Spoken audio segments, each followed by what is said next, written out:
umurnya maksimal 10 tahun. Sehingga oleh karena itu kita menggunakan hutang jangka menengah untuk membiayai pembelian peralatan.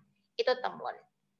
Oke, sampai sini teman-teman cukup jelas ya. Jadi term loan memiliki karakteristik jangka waktu 1 sampai 5 tahun atau dilunasi secara berkala. Jadi angsuran di sini memuat di dalamnya adalah pinjaman pokok pinjaman dan juga bunga, juga harus dijamin dengan agunan dan digunakan untuk membeli peralatan-peralatan.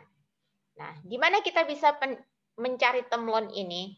Term loan ini bisa diberikan oleh bank komersial, baik itu bank konvensional atau syariah, bisa juga disediakan oleh perusahaan asuransi, bisa disediakan oleh dana pensiun, dan bisa disediakan oleh lembaga keuangan lainnya, misalnya Pegadaian. Nah, misalnya kita punya hutang cukup memiliki kebutuhan dana yang sangat besar gitu ya. Jadi beli mesinnya harganya sangat mahal gitu. Satu bank nggak mau mendanai. Biasanya kita bisa meminta term loan ini dari beberapa bank yang disebut dengan sindikasi.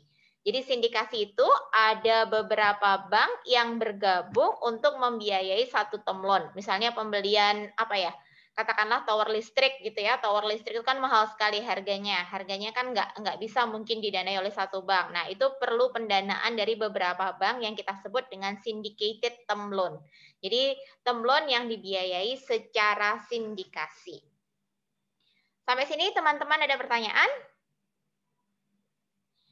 Nah, bagaimana tingkat bunga term loan? Tingkat bunga term loan ini kira-kira lebih murah atau lebih mahal daripada hutang jangka pendek? Lebih murah, Bu. Mahal, Bu. Di sini sudah ditulis nih. Silahkan dibaca. Lebih murah atau lebih mahal kira-kira? Lebih mahal, Bu. Lebih mahal daripada tingkat bunga jangka pendek ya. Jadi besarnya term loan ditentukan oleh beberapa faktor. Yang pertama tentu ditentukan oleh besar kecilnya pinjaman. Kedua, jangka waktu. Semakin panjang jangka waktu, bunga itu pasti akan semakin tinggi. Kenapa seperti itu? Kemarin sudah pernah saya jelaskan bahwa semakin besar jangka waktu, ketidakpastian itu semakin banyak gitu ya. Jadi semakin nggak pasti. Nah, otomatis kalau semakin nggak pasti, resikonya juga semakin besar. Kemudian, apalagi yang menentukan bunga term loan? Jumlah hutang sebelumnya. Kira-kira bagaimana kinerja hutang sebelumnya? Kinerja hutang sebelumnya terbayar atau tidak, gitu ya? Memiliki kinerja yang bagus atau tidak? Itu juga menentukan besar kecilnya term loan. Nah, kalau Anda lihat, bunga term loan ini pasti nilainya akan lebih besar daripada hutang jangka pendek, karena dia lebih berisiko. Risikonya terjadi dalam bentuk interest rate risk dan default risk maupun reinvestment rate risk. Apa itu? Interest rate risk adalah fluktuasi tingkat bunga. Semakin panjang jangka waktu, maka kita tidak bisa mengantisipasi bagaimana suku bunga di kemudian hari. Terutama jika mendekati event-event tertentu, misalnya gejolak politik gitu ya. Kita tahu misalnya akan ada pemilihan presiden, akan ada misalnya reshuffle kabinet, seperti itu tuh sangat mempengaruhi naik turunnya suku bunga. Jadi kepercayaan investor terhadap Indonesia itu seperti apa, itu sangat terpengaruh sekali dengan semakin panjangnya jangka waktu. Kemudian default risk. Default risk itu apa? Resiko gagal bayar. Semakin besar jangka waktu, juga semakin besar resiko gagal bayarnya. Jadi mungkin beberapa perusahaan kalau semakin panjang, dia kan mungkin akan mengalami banyak masalah. Jadi kemungkinan juga dia mungkin akan gagal bayar. Seperti itu.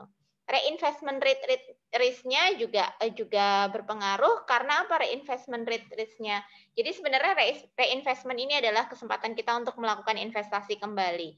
Jadi karena uang kita sebagai perbankan ya, uang bank digunakan oleh pihak perusahaan, maka bank tidak bisa melakukan investasi kembali. Oleh karena itu, bank tentu mensyaratkan bunga yang lebih tinggi untuk hutang yang lebih panjang jangka waktunya. Kayak gitu. Nah, karena ada banyak resiko ini, seringkali bunganya term loan ini nggak flat ya. Bunganya term loan ini seringkali sifatnya variabel atau floating. Jadi kalau floating ini seperti apa? Kalau floating ini yang ditetapkan oleh bank itu hanya tingkat bunga untuk beberapa periode di awal, tapi setelah itu dia menyesuaikan dengan naik turunnya bunga yang ada di pasar. Kayak gitu. seperti itu ya. Itu yang cerita tentang tingkat bunga temlon. Jadi kalau Anda perhatikan di neraca di sisi pasifa dari atas sampai bawah ya. Dari atas sampai bawah itu suku bunganya semakin ke bawah semakin tinggi gitu. Oke, sampai sini ada pertanyaan? Ada pertanyaan nggak? Cukup jelas? Bagaimana tingkat bunga temlon? Oke, kalau cukup jelas kita lanjutkan dengan angsuran temlon. Nah, tadi saya sudah bilang bahwa angsuran temlon itu terdiri dari dua komponen, yaitu komponen yang merupakan pembayaran pokok pinjaman secara berkala, karena salah satu karakteristik temlon itu adalah pembayaran secara berkala. Dan satu lagi adalah apa? Ini ada temlon ini kita bagi menjadi dua ya. Yang pertama adalah pembayaran pokok pinjaman ya. Pokok pinjaman. Yang satunya lagi adalah pembayaran bunga. Pokok, yang satunya lagi adalah pembayaran bunga. Jadi dari temlon, dari angsuran ini kita bayar dua komponen yaitu bunga dan pokok. Bunga.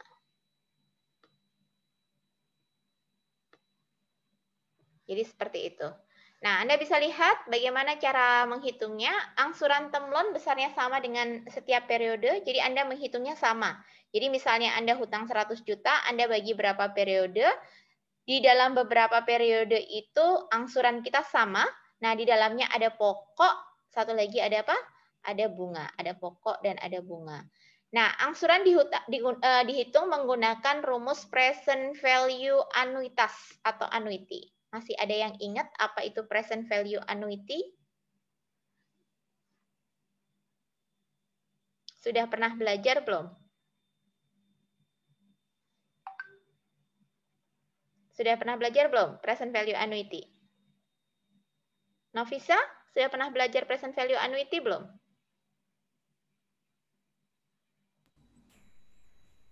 Nggak ingat, Bu. Nggak kedengeran suaranya? Nggak ingat, Bu. Hah? Nggak kedengeran saya suaranya. Yang lain coba. Audrey sudah pernah belajar present value annuity belum, Audrey?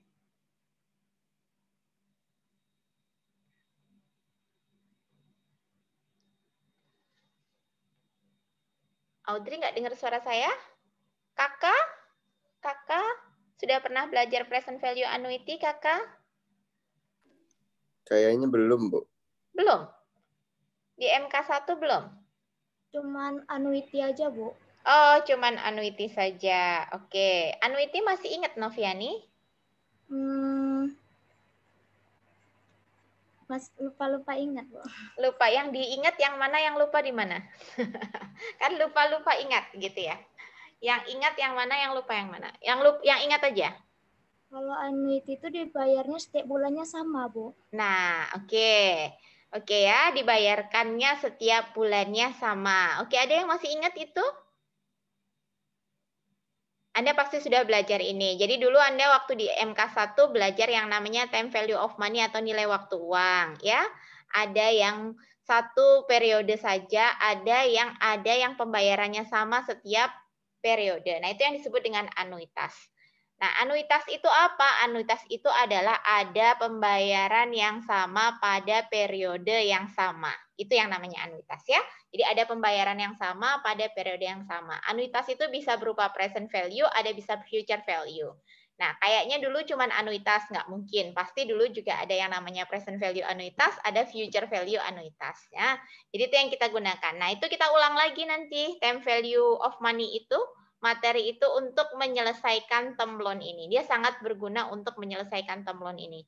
Nah, jadi jika teman-teman perhatikan di sini ya, jika teman-teman perhatikan, di sini pokok pinjaman, rumusnya untuk menghitung angsuran, pokok pinjaman sama dengan X dikalikan dengan 1 dikurang 1 dibagi 1 ditambah R pangkat N dibagi dengan R. Yang mana yang anuitas?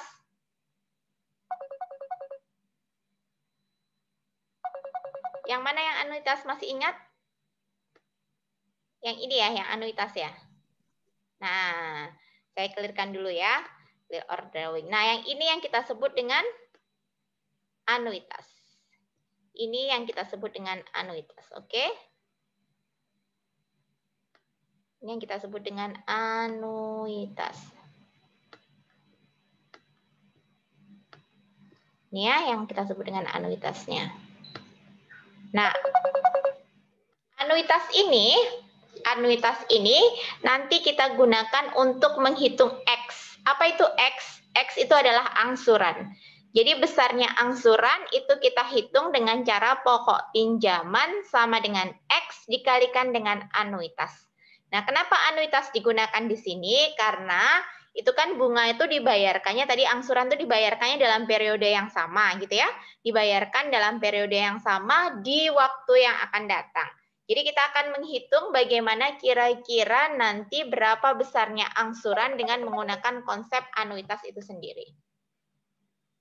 Oke, sampai sini teman-teman ada yang masih bingung? Nanti kalau bingung kita cobain dengan soal aja ya.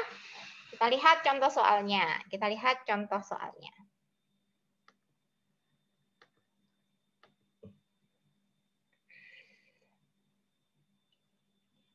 Oke, contoh soal suatu perusahaan meminjam 100 juta. Perusahaannya meminjam 100 juta ya.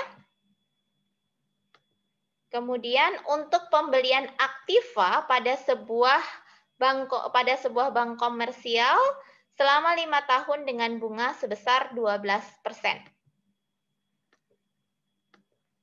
Pelunasannya dilakukan secara berkala setiap akhir tahun. Jadi kita tahu nih pelunasannya di akhir tahun berarti ini menggunakan simple interest tapi anuitas. Hitunglah pembayaran per tahun. Nah, pembayaran per tahun ini berarti adalah kata lainnya dia adalah angsuran. Ya, angsuran. Bagaimana pembayaran per tahunnya? Jadi dengan rumusnya adalah kita bisa masukkan 100 juta sama dengan X. X itu adalah pembayaran per tahun. Dikalikan dengan 1 dikurang 1 dibagi 1 ditambah 0,12. 0,12 itu adalah bunganya. Ya, pangkat 5 dibagi 0,12. Hasilnya X dikalikan dengan hasil ini adalah 3,6047. Ya. Kemudian berapa X? X berarti nilainya adalah sama dengan X sama dengan berapa? 100 juta? Juta dibagi dengan 3,60 ya 3,60,44. 100 dibagi 3,61 gitulah ya, 61. Ini nanti hasilnya mungkin akan berbeda-beda dengan tergantung pada berapa angka di belakang koma yang Anda gunakan gitu. Nah, di sini 100 juta dibagi dengan 3,61 hasilnya adalah sebesar 27,74 juta. Jadi kayak gitu ya. Nah, di sini berarti kita menggunakan konsep yang namanya konsep anuitas, di mana X ini adalah besarnya angsuran. Jadi angsuran setiap tahunnya adalah sebesar 27,74 juta.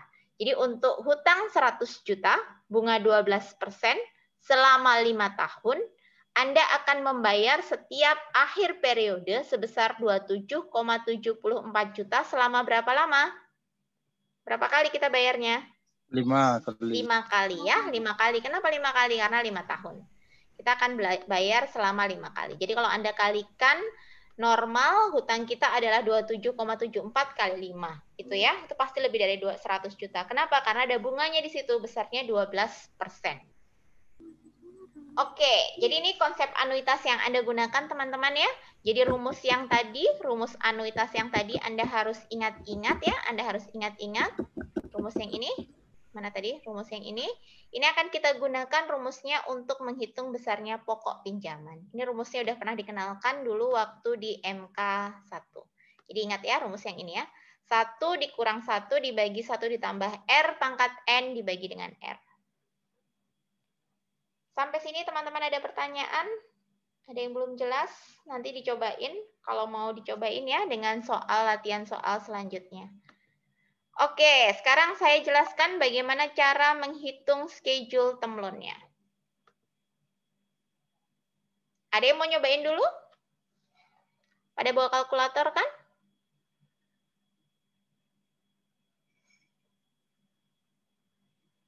Ada yang mau nyobain dulu? Silahkan kalau mau dicobain dulu. Jadi yang dikerjain adalah yang di dalam kurung ini dulu. 1 dikurang 1 dibagi 1 ditambah 0,12 pangkat 5 dibagi dengan 0,12. Dapat angkanya ini ya, 3,60477 ini. Pada bawa kalkulator?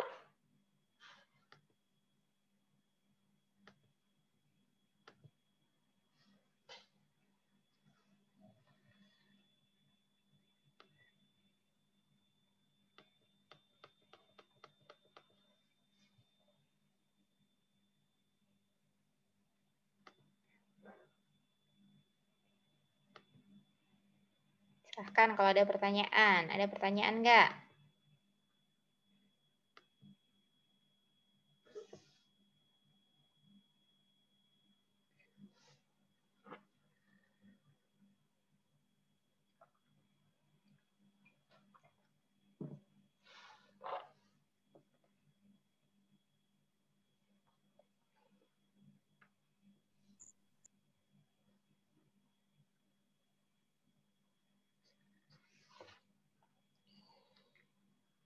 Niken dapat Niken?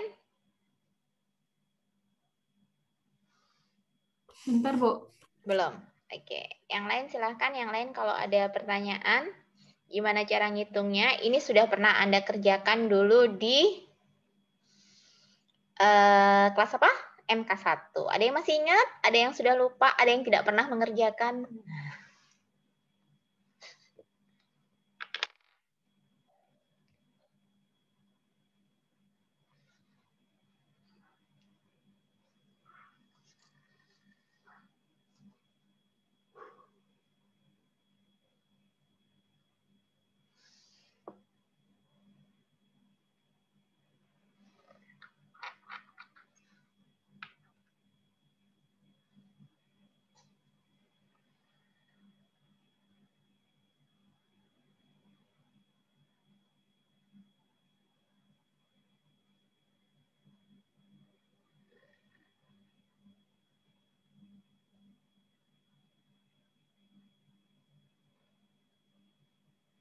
Dah, pada dapat semuanya?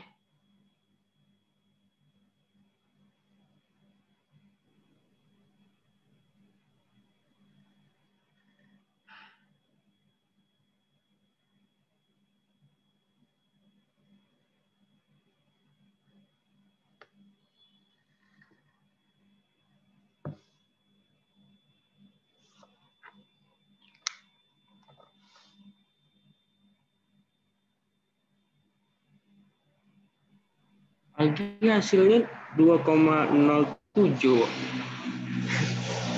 Hasil apanya? Hasil X-nya? Iya. Hasil X-nya atau hasil anuitasnya? Oh. Yang itu dari anuitas itu yang 1 dikurang 1. Iya, anuitas tuh 1 dikurang 1 dibagi 1 ditambah 0,12 pangkat 5 dibagi 0,12 tuh anuitas. Yang itu dapatnya berapa? 2,0736. Oke. Yang lain?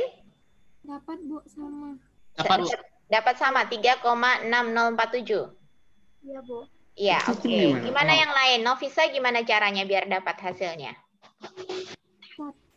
Yang pertama 1 tambah 0,12 terus pangkat 5 terus 1 dibagi hasil dari 1 ditambah 0,12 pangkat 5 itu hasilnya dikurang 1 terus dibagi 12 dapat 3,604. Oke, ya. Jadi ini tergantung pada kalkulatornya. Kalau saya suka main dalam kurung. Kalau dalam kurung berarti buka kurung besar ya, kurung pertama. 1 dikurang, gitu kan ya. 1 dikurang. Terus buka kurung lagi. 1 dibagi. Terus selesaikan dulu dalam kurungnya. 1 ditambah 0,12 pangkat 5, gitu kan? Bagi lagi 0,12, nah tinggal nanti kurungnya berapa. Jadi memang ini trikinya di sini, teman-teman harus pernah nyobain bagaimana mengerjakan hitungan ini dengan cara kalkulator masing-masing, bagaimana Anda nyamannya, itu kenapa saya suruh kalian bawa kalkulator. Bisa juga satu-satu. Kalau mau satu-satu berarti 1 dibagi 1 ditambah 0,12 pangkat 5 dapat hasilnya. 1 dikurangi nilai yang tadi dibagi 0,12. Itu juga bisa. Yang lain bisa dapat hasil yang sama? Hanifah bisa? Hanifah bisa. Oke. Ari ada masalah, Ari? Bisa, Bu. Bisa, oke. Dapat 0, ya. ya. Niken dapat? 0,60. Dapat, Bu. Oke, ya, gitu ya. Jadi hasilnya tolong dicoba dengan kalkulator masing-masing. Bagaimana Anda bisa menyelesaikan ini harus dicobain karena dulu pengalaman saya waktu kuliah saya S1 saya juga nyari cara. Ini gimana saya bisa dapatnya nih angkanya gitu, nggak salah gitu. Dapatnya angkanya segini. Nah, sebenarnya kalau nanti kalian udah kerja, apakah ini dipakai nggak sih Bu? Gitu kira-kira. Dipakai banget gitu, tapi tentu kalian mungkin sudah pakai rumus di Excel, jadi udah dibikin nih rumus di Excel. Jadi Anda menghitung anuitas tuh kalau nanti saya boleh tunjukin kapan-kapan saya cari inilah brosur kredit di mana? Di mall gitu suka ada ya, kredit mobil gitu kan? Ada brosurnya kan, angsurannya nanti kapan-kapan saya tunjukin. Nah itu yang digunakan cara menghitungnya adalah menggunakan cara anuitas ini teman-teman. Anda nanti bisa belajar. Ini dipakai, tapi kalau Anda udah kerja, tentu ini dibikin formula di Excel, sehingga Anda cepat. Kalau masukin bunganya, nanti langsung keluar angsurannya berapa, gitu kan. Makanya pertugas leasing kredit itu kan cepat sekali, karena dia bikin formula ini di Excel. Tapi kalau Anda pakai handphone atau pakai kalkulator, ya get used to it. Gimana how you can solve this problem with your device gitu ya, dengan device Anda sendiri gitu. Jadi Anda get familiar with it gitu. Saya nggak bisa nyaranin apa-apa, tapi Anda yang paling tahu bagaimana menggunakan kalkulator Anda. Jadi itu harus dicoba makanya Algi, itu ya. Jadi itu kenapa saya suruh Anda pakai kalkulator karena itu harus dicoba. Oke, ada pertanyaan yang lain nih dapat hasilnya ya. Hasilnya ini adalah 27,74. Ini adalah angsuran. Artinya setiap akhir tahun kalau perusahaan itu hutang 100 juta, dia akan bayar sebesar 27,74 juta. Nah, bagaimana schedule pembayarannya? Schedule pembayarannya kita akan selesaikan di slide ke-8 ini. Oke, tolong Anda perhatikan. Ini kita perlu agak sedikit perhatian. Ini di sini, teman-teman. Ini intinya temlon tuh di sini. Jadi intinya temlon nanti kalau Anda sudah bekerja di sebuah perusahaan, ini temlon ini yang Anda kerjakan adalah membuat schedule temlon seperti ini. Jadi untuk tahu berapa sih sebenarnya angsuran yang sudah dibayarkan gitu. Jadi tadi kita punya sebuah kredit nilainya 100 juta, jangka waktunya 5 tahun. Ini saya tulis tahun ke-0 sampai tahun ke-5. Perhatikan ya, kolom pertama. Tahun ke-0 ini menunjukkan pada saat kredit disetujui. Ya. Tahun pertama, tahun kedua, ketiga, keempat, kelima. Jadi ke-0 ini pinjaman disetujui. Jadi pinjamannya pada tahun ke-0 adalah nilainya 100 juta. Saya punya berapa kolom di sini? 1. Ya, saya tulis 1, kemudian angsuran adalah kolom kedua, kemudian bunga adalah kolom ketiga, kemudian angsuran pokok adalah kolom keempat, dan saldo pinjaman adalah kolom kelima. Jadi saya punya 5 kolom di sini. Oke, kita cobain ya. Kalau kolom tahun ke-0 kita mendapatkan pinjaman nilainya adalah 100 juta. Sampai sini semuanya teman-teman paham ya? Kemudian baris tahun pertama. Baris tahun pertama kita bayar angsuran kan di tahun pertama. Tadi berapa angsuran yang kita bayarkan nilainya? 27,7. 27,74. Dapatnya dari mana Bu ini nilai 27,74? Itu kita hitung tadi dengan cara anuitas tadi ya. Kita hitung berapa besarnya angsurannya. Besarnya angsurannya adalah 27,74. Nah, dari 27,74 tadi saya sudah bilang bahwa angsuran, nilai angsuran A ya, saya simpulkan A, itu kita bagi menjadi 2. Sebagian kita bayar bunga ya, kita bayar B, kita bayar bunga, sebagian lagi kita bayar pinjaman. Ya, kita bayar pinjaman P. Seperti ini. Jadi ini kita bayar bunga dulu, bunganya 12. 12 ini nilainya juta ya, ini dalam juta. 12 dapatnya dari mana kira-kira teman-teman? 12% dikali 100 juta, Bu. Benar sekali. Ini 12 ini dapatnya adalah tadi bunga yang harus kita bayarkan nilainya 12%, berarti adalah 12%. Boleh ditulis, boleh dicatat dulu ini. Nanti kan Anda bingung dapatnya dari mana. Dikalikan dengan 100 juta. Nilainya adalah 12 juta, ya. Oke, sampai sini paham? Nah, setelah itu kita akan bagian dari angsuran tadi, berapa sih sebenarnya yang kita gunakan untuk bayar pokok hutang kita? Nilainya adalah 27,74 dikurangi dengan 12 atau sebesar 15,74. Jadi kolom keempat, ini kita bisa dapatkan, hitung kolom keempat, ini adalah dari kolom kedua, yaitu besarnya angsuran, kita kurangi dengan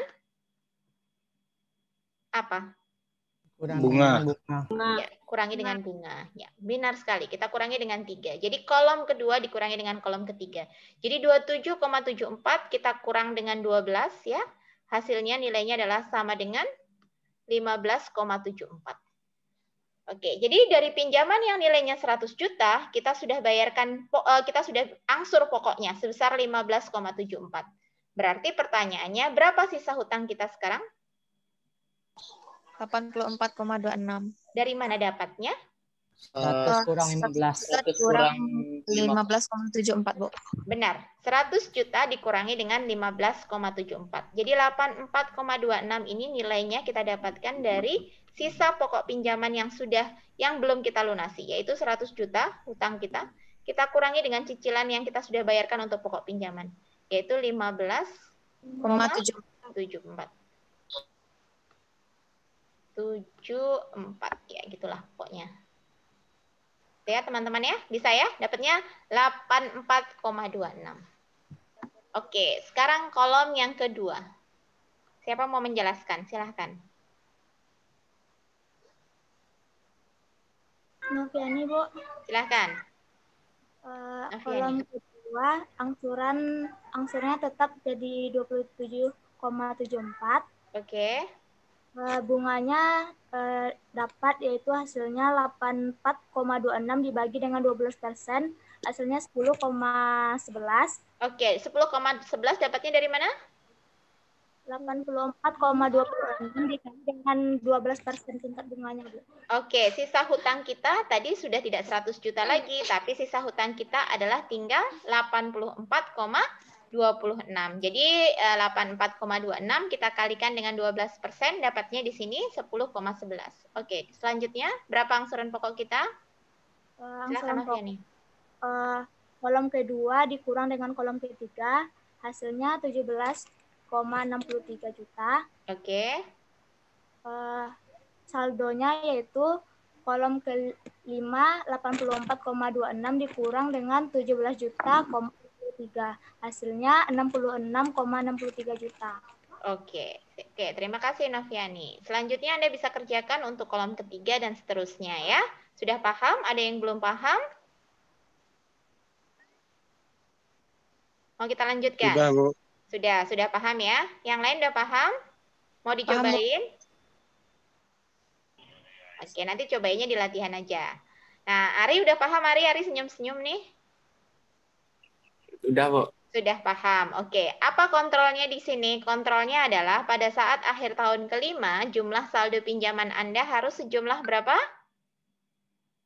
Berjumlah 0. Jadi Anda harus pastikan pada akhir periode pinjaman saldo yang ada harus sejumlah 0 ya. Jadi di sini nanti Anda bisa hitung. Perusahaan bisa menghitung berapa sih sebenarnya pendapatan bunganya adalah penjumlahan dari 12 ditambah 10,11 ditambah 8 ditambah 5,63 ditambah 2,97. Ini adalah pendapatan yang diperoleh bank atau perusahaan lain ya tadi ya yang menyediakan term loan tadi karena dia memberikan pendanaan berupa term loan buat para peminjam. Jadi seperti itu. Ini pendapatannya didapatnya segini. Nah, ini kan angsuran pokok pinjaman totalnya pasti nanti akan 100 juta ya. Akan 0 di tahun ini karena sudah dilunasi dari waktu ke waktu secara periodik. Nah, begitu teman-teman. Ini yang kita sebut dengan sistem pembayaran yang kemarin, sistem bunga yang kemarin kan ada 3 sebenarnya. Ada simple, ada diskon, ada add interest. Nah, ini yang kita sebut dengan sistem add interest. Sistem add interest itu adalah adanya pembayaran pokok dan bunga secara periodik dalam periode yang sama sehingga pada masa jatuh tempo nilainya sudah 0. Oke, sampai sini ada pertanyaan? Ini kayaknya saya menghadapi kelas-kelas yang keren ya, anak-anaknya nih, cepet. Jadi teman-teman tinggal nanti latihan lagi. Ini schedule pembayarannya sudah, jadi untuk melanjutkan pemahaman Anda, ya, ketepatan Anda menghitung, nanti silahkan Anda kerjakan latihan temlon di halaman, di slide nomor 9. Oke, nanti kunci jawabannya akan saya share.